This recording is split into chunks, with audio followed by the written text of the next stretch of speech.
ત્યારે મોરપી દાદાનો પરિવાર બેઠો છે અને ચંદ્રવંશી પરિવાર બેઠો છે, એટલે હું તમારા ચંદ્રવંશની વંશાવળી ટૂંકમાં હું રજૂ કરીશ.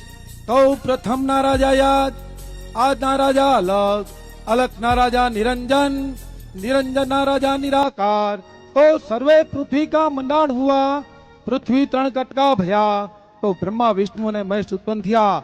બ્રહ્માજી આ સૃષ્ટિની રચના કરી, પોતાના શરીરમાંથી 10 માનસ પુત્રો ઉત્પન્ન કર્યા. મરિત તે બ્રહ્માના, વશિષ્ઠ તે બ્રહ્માના, અત્રિ તે બ્રહ્માના, પલહ તે બ્રહ્માના, પુરુષ તે બ્રહ્માના, ભૃગુ તે બ્રહ્માના, અંગિરા તે બ્રહ્માના, ઋતુ તે બ્રહ્માના, દક્ષ તે બ્રહ્માના અને નારદ તે બ્રહ્માના.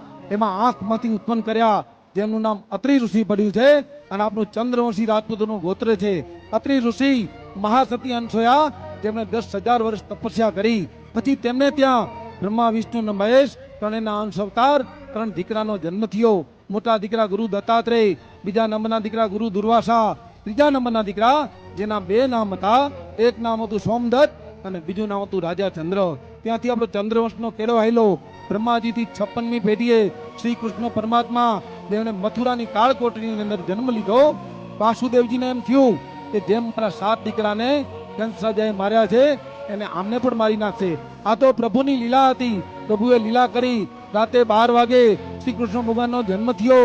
તમારા વંશની અંદર, ચંદ્રવંશની અંદર શ્રી કૃષ્ણ ભગવાને જન્મ લીધો છે. બાપુ, આપ એનો પરિવાર છો.